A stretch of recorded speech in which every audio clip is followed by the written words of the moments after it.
नमस्कार साथियों, आइए आज हम 10th क्लास दो चर वाले रैखिक समीकरण युग्म के जो प्रश्नावली नंबर 3.1 है, इसमें 3 प्रश्न हैं और इसमें से क्या है, पहला वाला प्रश्न आपके लिए हल करते हैं। लिखा है कि आफताब अपनी पुत्री से कहता है, 7 वर्ष पूर्व मैं तुमसे 7 गुनी आयु का था, अब से 3 वर्ष बाद मैं तुमसे केवल 3 गुनी आयु का रह जाऊंगा। क्या यह मनोरंजक है? इस स्थिति को बीजगणितीय एवं ग्राफी रूप में व्यक्त कीजिए। ठीक है, ऐसे प्रश्नों को हल करने के लिए हम सबसे पहले क्या है, इनकी वर्तमान आयु क्या है मान लेते हैं। ठीक है, तो हमको क्या करना है, बीजगणितीय और ग्राफी रूप में क्या है इसको व्यक्त करना है। सॉल्व करने के लिए नहीं कहा गया है, सॉल्व भी हम इसको कर सकते हैं, अर्थात उनकी क्या है वर्तमान आयु बता सकते हैं। तो हम क्या है सबसे पहले ये मानेंगे कि आफताब की वर्तमान आयु क्या है और उसकी पुत्री की। तो इसको इस तरीके से लिखा जाता है। लिखने का जो प्रोसेस है ऐसे आप लिखते हैं, लिखेंगे माना, ये वाला फर्स्ट वाला प्रश्न है, माना आफताब की वर्तमान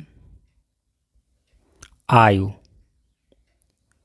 बराबर x वर्ष और पुत्री की वर्तमान आयु बराबर y वर्ष, ये हमने मान लिया। कहा है हमसे यहाँ पे कि 7 वर्ष पूर्व मैं तुमसे 7 गुनी आयु का था, तो पहले 7 वर्ष पूर्व इनकी आयु निकाल लेते हैं। तो 7 वर्ष पूर्व आयु क्या रही होगी, 7 इसमें से घटा दीजिए। तो मैं लिखूँगा कि 7 वर्ष पूर्व आफताब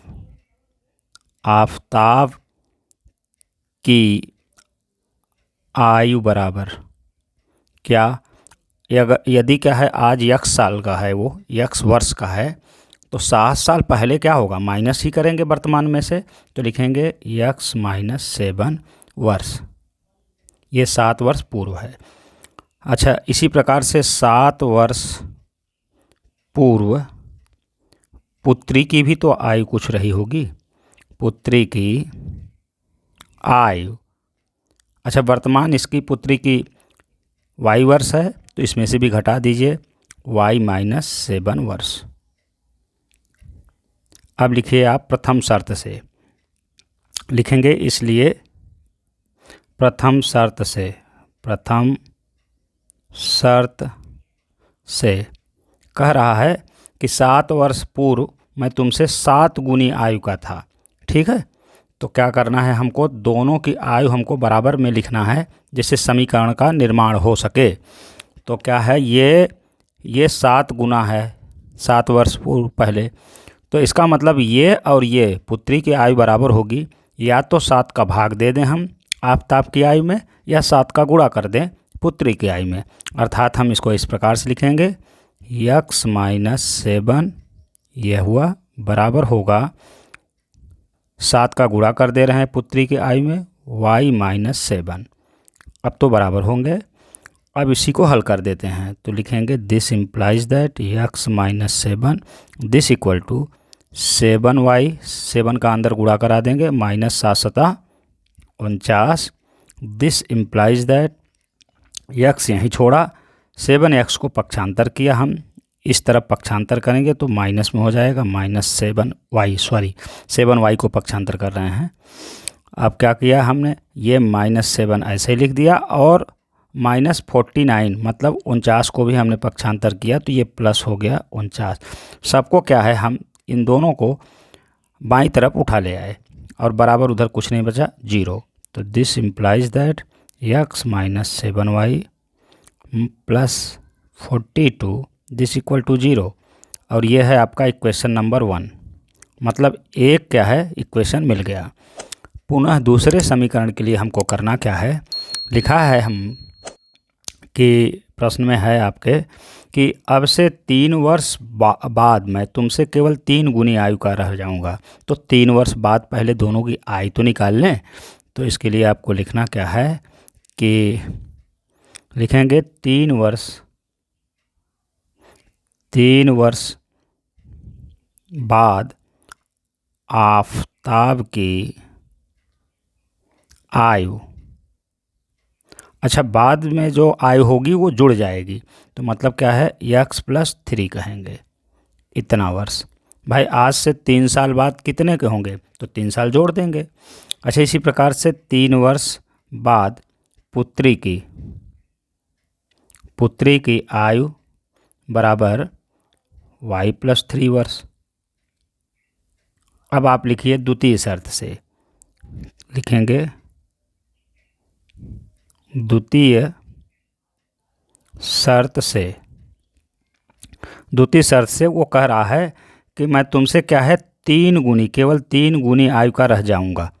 तो ये भी इसी प्रकार से लिखेंगे, पहली वाली क्या है कंडीशन के अनुसार 3 गुनी आयु का रह जाऊंगा, अर्थात क्या है x+3 बराबर क्या लिख देंगे आप, 3 का गुणा कर दीजिए पुत्री की आयु में y+3।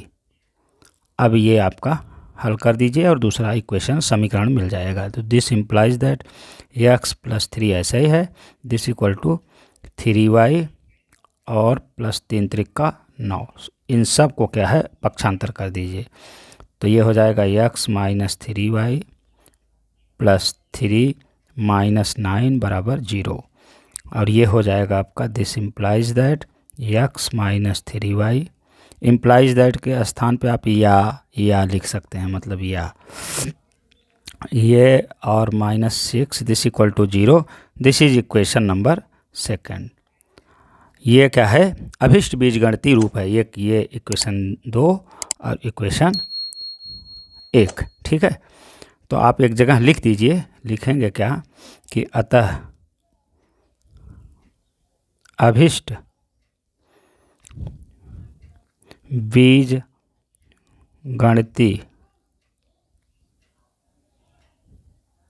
रूप होगा, डैश मार के लिख दीजिए दोनों समीकरणों को। एक तो यहाँ आपने क्या है बना के रखा है, ये कौन सा है x - 7y + 42 = 0, तो लिख दीजिए x - 7y और ये हो गया +42 बराबर 0। एक तो ये है, दूसरा वाला आपने यहाँ लिखा है x - 3y - 6 = ये, और ये क्या है एक आंसर तो आपका यहाँ आ गया, ठीक है। अब आगे ये हमसे कह रहा है कि यहाँ पे पहले वाले में ही कि बीजगणितीय रूप में इसको क्या है लिखिए, तो हमने बीजगणितीय तो लिख दिया, अब कह रहा है ग्राफी रूप में व्यक्त कीजिए। तो चलिए ठीक है, ग्राफी रूप में भी इसको हम व्यक्त कर लेते हैं। तो पहले हम ले आते हैं आपके लिए ग्राफ पेपर, ठीक है। तो चलिए ठीक है, दिए गए समीकरण को हम ग्राफी रूप में अब व्यक्त करते हैं। तो समीकरण तो हमारे पास यही है, तो हम इसको क्या है ग्राफी रूप में व्यक्त करते हैं। तो सबसे पहले हम क्या लिखेंगे, समीकरण 1 से लिखेंगे, समीकरण 1 से हमको क्या करना है, x का मान y के पदों में लिखना है या y का मान x के पदों में, आपकी मर्जी, जो आपको क्या है अच्छा लगे वो करिए। इसी प्रकार से हम समीकरण 2 को भी लिखेंगे।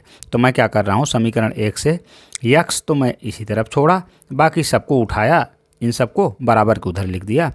तो ये हो जाएगा 7y और -42 मतलब -42। अब क्या करना है, इससे हम बनाते हैं एक टेबल, ठीक है। तो टेबल हम बनाएंगे, 3 मान कम से कम लेंगे टेबल में। ये आपका यह टेबल, इससे कम नहीं लेंगे, नहीं तो आपका ग्राफ ठीक आएगा नहीं। तो हम क्या लिख देते हैं, this is x and this is y, ठीक है। यहाँ पे क्या है x y है, आपको क्या करना है, यहाँ y की वैल्यू अपनी मर्जी सपोज करके रखना है, और क्या है x के मान आएंगे। तो आपको ऐसी वैल्यूज लीजिए जिससे क्या है आसान रहे आपको खींचना। तो हम क्या कर रहे हैं, y का मान ले रहे हैं, सबसे पहले हम क्या ले रहे हैं 6, y की वैल्यू क्या लिए 6, तो 7 छंग 42 ये हो जाएगा, और इधर से क्या है 42 है, 42 - 42 क्या हो जाएगा, ये 0 आएगा, x का मान 0। इसी प्रकार से हम क्या लेते हैं, अब की बार क्या है y की वैल्यू हमने ले ली 7, अगर 7 ले ली तो ये हो जाएगा 7 × 7 = 49, 49 में से 42 आएगा तो ये भी आ जाएगा 7, ओके। अब की बार मैं ले रहा हूँ 5, किसकी, y की वैल्यू, तो ये होगा 7 × 5 = 35, और 35 42 में से निकल गया तो -7 आएगा ये। ठीक है, ये 3 मान आ गए। पुनः हम क्या लिखेंगे यहाँ पे, इसी प्रकार से हम लिखेंगे समीकरण 2 से। आपको ऐसे खींचना नहीं है, बस लिख देना है। लिखेंगे समीकरण 2 से। समीकरण 2 से हम क्या कर रहे हैं, यहाँ पे हम x को यहीं पे छोड़ेंगे। x बराबर क्या लिखने वाले हैं, 3y और +6। ठीक है, यहाँ भी हम क्या बनाते हैं, एक टेबल। तो टेबल मैं बना ले रहा हूँ, वही 3 मान चाहिए हमको। ठीक है, ये आप लिख लीजिए। यहाँ पे हमने लिखा x और ये लिखा y। यहाँ पे हमको क्या है, y की वैल्यू रखनी है अपनी मर्ज़ी से और x के मान आपको मिलेंगे।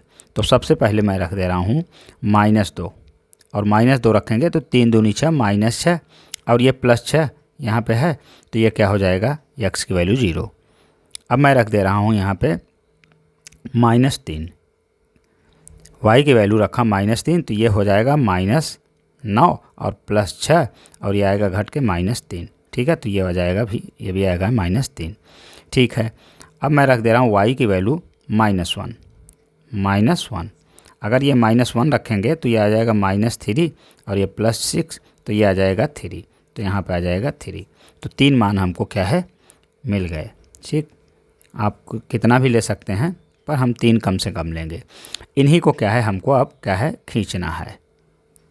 इसी को क्या है, ग्राफ खींचेंगे। इसका हम ग्राफ खींचते हैं, 1 मिनट थोड़ा सा।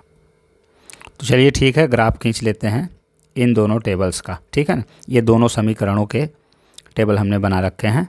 तो ग्राफ खींचने के लिए हम यहाँ पे पहले x y अक्ष का निर्धारण कर देते हैं, फिर इसके बाद तो ये पहले बना लेते हैं सब कुछ।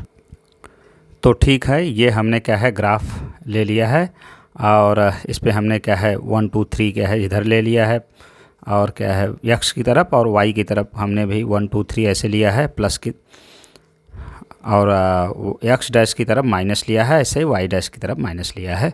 ठीक है, पहले वाले क्या है टेबल को हम देखते हैं। पहले वाले टेबल में आप देखेंगे तो x 0 है तो y 6 है।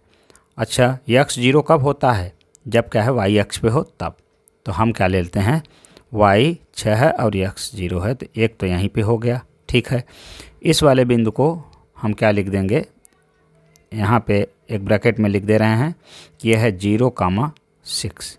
0,6 है, इसका नाम भी देना है, आप दीजिए a। ठीक है, अब हम दे देते हैं दूसरे वाले को। दूसरा वाला तो आप देखेंगे 7 पे 7 है, ये मैं पहले ये वाला खींच रहा हूँ, 7 पे 7। तो देखिए ये 7 है और यहाँ पे भी ये 7, तो कहाँ पे है, ये वाला पॉइंट है इनका। ठीक है, इस वाले पॉइंट को हमने क्या लिखा, 7,7 और इसको हमने ले लिया नाम b। ठीक, और नीचे वाले को फिर ये आप देख लीजिए, बगल वाले को ये है क्या, -7 पे 5 है, मतलब x -7 है और y 5 है। तो कहाँ पे है जी, ये -7 और ये इधर देखिए -5, -7 है और ये 5 है, यहाँ पे है आपका। ठीक, तो हम इसको क्या है लिख देते हैं कि -7,5। अब ये तीनों बिंदुओं को हमको मिला देना है और ग्राफ बन जाएगा। ठीक है, तो मिला देते हैं हम। तो ये हमने क्या है, तीनों बिंदुओं से होते हुए एक हमने लाइन ड्रा कर दी है। ठीक है, और यहाँ पे हमने क्या है, इसका a नाम दिया था, इसका b, तो इसका नाम हम दे दे रहे हैं c। अच्छा, ये जिस समीकरण का ग्राफ है उस समीकरण को यहाँ पे कहीं लिखना आपको अनिवार्य होता है। तो ये किस वाले समीकरण का ग्राफ है जी, पहला वाला समीकरण हमें याद है कि किसका है, ये आपको मूल समीकरण ही लिख दीजिए, x -7y + 42 का है। उसी को तो हमने क्या है इस तरीके से बनाया है। तो x -7y कहीं पे आपको लिखना है, तो मैं लिख दे रहा हूँ यहाँ पे x -7y + 42 = 0, इसका ग्राफ है। ठीक है, ये हम समीकरण यहाँ पे लिख दिए। ऐसे हम दूसरे समीकरण के लिए भी क्या है एक ग्राफ खींचते हैं इसी पे। ये देख लीजिए क्या है, दूसरे में क्या है, x 0 है तो y -2 है। ठीक है, इसी प्रकार से सारी चीज़ों को मैं कर ले रहा हूँ। x 0 है तो y -2 है, और x -3 है तो y भी -3 है, और x 3 है तो y -1 है। मैं सबको खींच ले रहा हूँ और तब मैं आपको दिखा रहा हूँ। तो ये देखिए हमने क्या है तीनों पॉइंट ड्रा कर लिया है, एक P मिला है और एक Q और एक R। अब इन तीनों पॉइंट्स को हम मिला देते हैं, तो मिलाते हैं। तो ठीक है, ये हमने क्या है ग्राफ खींच लिया है। आशा करते हैं कि आप इसको समझ पाए होंगे। मिलते हैं अगले वीडियो में। और यहाँ पे मैं लिख दे रहा हूँ जिस समीकरण का ये ग्राफ है वो किस समीकरण का ग्राफ है। ये देखिए लिखा है दूसरा वाला समीकरण कि x माइनस 3y माइनस 6। तो ये है x minus 3y minus 6 equal to 0। जिस समीकरण का ग्राफ है उसको लिखना अनिवार्य होता है। आशा करते हैं कि आप समझ पाए होंगे। मिलते हैं अगले वीडियो में, तब तक के लिए नमस्कार। और आप इसको क्या है एक बार से फिर से रिवाइज कीजिएगा, ज़रूर आप कर पाएंगे। धन्यवाद।